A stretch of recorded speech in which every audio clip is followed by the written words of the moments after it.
ஒரு ஏப்ரல் இல்லன்னா ஒரு மே மாசம் ட்ரான்ஸ்ஃபர் போட்டிருந்தா கூட, என் குழந்தைங்க இப்ப பழனியில ஸ்கூல்ல படிச்சுட்டு இருக்காங்க. எனக்கு ரொம்ப சிரமமா இருந்துச்சு. எனக்கு மன உளைச்சல். எனக்கு பிளாட்ஃபார்ம்ல நின்னுட்டு இருந்தா எந்த ட்ரெயின பார்த்தாலும் போய் விழுகலாம், விழுகலாம்ன்னு எனக்கு தோணுச்சு. நான் எந்த தவறுமே பண்ணாத என்னைய ஏன் இப்படி பழி வாங்குற விதமா ஏன் நடந்துக்கிறீங்க? மேடம் இவ்வளோ கஷ்டப்பட்டுலாம் நீங்க என்னைய பழி வாங்கவே தேவையில்ல மேடம். நானே வேலைய விட்டு போயிர்றேன் மேடம். பெண் போலீஸ் குறித்து தரக்குறைவாக பேசிய சிறப்பு சார்பு ஆய்வாளர் மீது எந்த நடவடிக்கையும் எடுக்காமல் தட்டி கேட்ட தனக்கு தண்டனை பணி மாறுதல் கொடுத்திருப்பதாக பெண் காவலர் வெளியிட்ட ஆடியோதான் இது. இந்த உமன் போலீஸ் பூரா ஊர் மேய போறாளுக. இவளுக்கெல்லாம் பெரிய யோக்கியமா, உத்தமியா, பத்தினியான்னு பேசினாரு. அப்ப நான் அவரை எதிர்த்து தான் மேடம் பேசினேன். நான் எந்த தவறுமே பண்ணாத என்னைய ஏன் இப்படி இப்படி வந்து பழி வாங்குற விதமா ஏன் நடந்துக்கிறீங்க? திண்டுக்கல் மாவட்டம் பழனி இருப்பு பாதை காவல் நிலையத்தில் 7 ஆண்டுகளாக தமிழ்செல்வி என்பவர் காவலராக பணிபுரிந்து வந்தார். இந்த நிலையில் திடீரென தமிழ்ச்செல்விக்கு திருச்சிக்கு தண்டனை பரிமாற்றம் வழங்கப்படவே பணி மாற்றத்திற்கு எதிராக பல இடங்களில் புகார் அளித்தும் எந்த நடவடிக்கையும் எடுக்காததால் போலீஸ் வேலையை ராஜினாமா செய்திருக்கிறார். திண்டுக்கல் வட்ட காவல் ஆய்வாளராக இருக்கும் தூயமணி வெள்ளைச்சாமி என்பவர் அலுவல் பணியை தாண்டி தன்னிடம் தனிப்பட்ட முறையில் பேச சொல்லி வற்புறுத்துவதாக புகார் கூறி பகீர் கிளப்பிய தமிழ்ச்செல்வி பெண் காவலர்களை இழிவாக நடத்துவதாக சிறப்பு சார்பு ஆய்வாளர் மணிகண்டன் மீதுதான் பக்கம் பக்கமாக புகார் வாசித்துள்ளார். பகல் சென்றியில் இருக்கும்போது எஸ்எஸ்ஐ மணிகண்டன் அங்க உட்காந்துக்கிட்டு ஃபோன்ல சத்தமா வேணும்னே பேசுறாரு. இந்த உமன் போலீஸ் பூரா ஊர் மேய போறாளுக. இவளுக்கெல்லாம் பெரிய யோக்கியமா, உத்தமியா, பத்தினியான்னு பேசினாரு. அப்ப நான் அவரை எதிர்த்து தான் மேடம் பேசினேன். நான் ஒரு உமன் போலீஸ் இப்படி யூனிஃபார்ம் போட்டு முன்னாடி உட்காந்துருக்கும் போது நீங்க பொதுவா எல்லாரும் உமன் போலீஸ் எல்லாம் ஊர் மேய போறாளுகன்னு பேசுறீங்களே, இது உங்களுக்கே நியாயமான்னு எதிர்த்து தான் மேடம் கேட்டேன். ஆமா மேடம், கேட்டது தப்பு தான் மேடம். வெளியே கூட போய் பேசலாமே, அப்படிதான் மேடம் கேட்டேன்.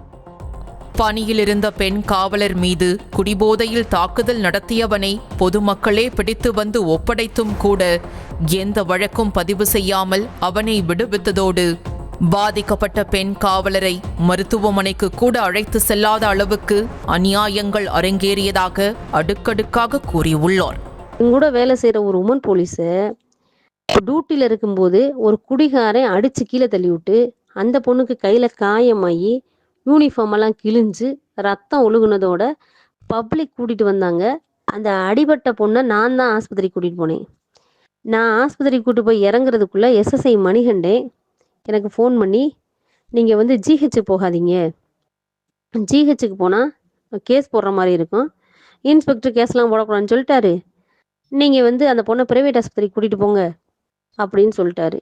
நான் ஆஸ்பத்திரிக்கு கூட்டு போய் அந்த பிள்ளைய பார்த்துட்டு ட்ரீட்மெண்ட் பார்த்துட்டு திரும்ப ஸ்டேஷனுக்கு வர்றதுக்குள்ள அந்த அடித்தவனை எந்த கேஸும் போடாமல் ஒன்றும் பண்ணாமல் ஸ்டேஷன்லேருந்து அனுப்பிச்சிட்டாங்க.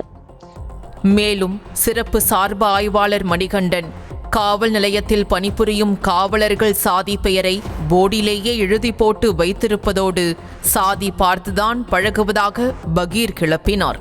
இப்படி சிறப்பு சார்பு ஆய்வாளர் மணிகண்டன் தனி ராஜ்யம் நடத்துவதை ஆய்வாளர் தூயமணி வெள்ளைச்சாமியும் கண்டுகொள்வதில்லை எனவும் இருவரும் ஒரே சாதியை சேர்ந்தவர்கள் எனவும் புகார் கடிதத்தில் குறிப்பிட்டுள்ள காவலர் தமிழ்ச்செல்வி தட்டி கேட்டதற்காக தன்னை தண்டனை பணிமாற்றத்தில் திருச்சிக்கு தூக்கியடித்து குடும்பத்தை விட்டு பிரித்து மன உளைச்சலுக்கு ஆளாக்கி தற்கொலைக்கு தூண்டியதாக வேதனையை கொட்டினார். ஆனால் கடைசியில் பாதிக்கப்பட்ட எனக்கு பனிஷ்மெண்ட் ட்ரான்ஸ்ஃபர் போட்டீங்க. ஒரு ஏப்ரல் இல்லைன்னா ஒரு மே மாதம் ட்ரான்ஸ்ஃபர் போட்டிருந்தா கூட என் குழந்தைங்க இப்போ பழனியில் ஸ்கூலில் படிச்சுட்டு இருக்காங்க. வர மார்ச் 5ஆம் தேதி என்னோட முதல் பொண்ணுக்கு பப்ளிக் எக்ஸாம் நடக்குது. இந்த டயத்தில் எனக்கு ட்ரான்ஸ்ஃபர் போட்டீங்க. நானும் போய் போட்டேன், நானும் போய் ஜாயின் பண்ணிட்டேன்.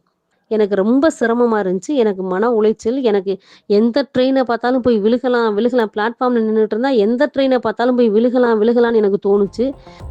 இது குறித்து திருச்சி ரயில்வே எஸ்பியிடம் புகார் அளித்த போது ஓடி பணியில் பழனியிலேயே பணிபுரியுமாறு கூறியதாக கூறப்படுகிறது. ஆனாலும் எஸ்பிக்கு தனிப்பிரிவு ஆய்வாளராக இருக்கும் ஷீலாவும் தூயமணி வெள்ளைச்சாமியுடன் சேர்ந்து கொண்டு ஆர்டர் கொடுக்காமல் அலைக்கழிப்பதாக சொல்லப்படுகிறது. இதனால் வேறு வழியில்லாமல் பணியை ராஜினாமா செய்வதாக தனிப்பிரிவு ஆய்வாளருக்கு பெண் காவலர் அனுப்பிய ஆடியோதான் தற்போது காக்கி சட்டைகளின் வாட்ஸ்அப் குரூப்புகளில் தீயாக பரவி வருகிறது. ஏற்கனவே மன உளைச்சல் இருக்க என்னைய நீங்க வேணுன்னே திண்டுக்கல் இன்ஸ்பெக்டர் பேச்சை கேட்டுக்கிட்டு மதுரைக்கும் திருச்சிக்குமா அலக்களிக்கிறீங்க. நான் எந்த தவறுமே பண்ணாத என்னைய ஏன் இப்படி இப்படி பழி வாங்குற விதமா ஏன் நடந்துக்கிறீங்க? 7 வருஷமா ஒரே ஸ்டேஷன்ல இருந்துட்டீங்க அப்படின்னு என்னைய சொல்றீங்க. நீங்களும் தான் மேடம் 7 வருஷமா ஒரே இடத்துல எஸ்பி இன்ஸ்பெக்டராகவே இருக்கீங்க. எஸ்பி ஐயாவே என்னோட நிலைமையை புரிஞ்சுக்கிட்டு என்னை பழனிக்கு ஓடியா போட சொல்லியும் நீங்க திட்டமிட்டு வேணும்னே திண்டுக்கல் இன்ஸ்பெக்டர் பேச்சை கேட்டுக்கிட்டு வேணும்னே என்னை போட மாட்டீங்க. மேடம் இவ்வளவு கஷ்டப்பட்டுலாம் நீங்க என்னை பழி வாங்கவே தேவையில்லை மேடம். நானே வேலையை விட்டு போயிடுறேன் மேடம். பெண் காவலர்களுக்காக அரசே எவ்வளவு சலுகைகள் கொடுக்க முன்வந்த போதிலும் கூட தனிப்பட்ட முறையில் இருக்கும் பகையை வேலையில் காட்டி பழனியிலிருந்து 180 கிலோமீட்டர் தூரத்தில் இருக்கும் திருச்சிக்கு தண்டனை பணிமாற்றம் கொடுத்து டார்ச்சர் செய்வதாக கூறப்படும் சம்பவம் அதிர்ச்சியை ஏற்படுத்துகிறது.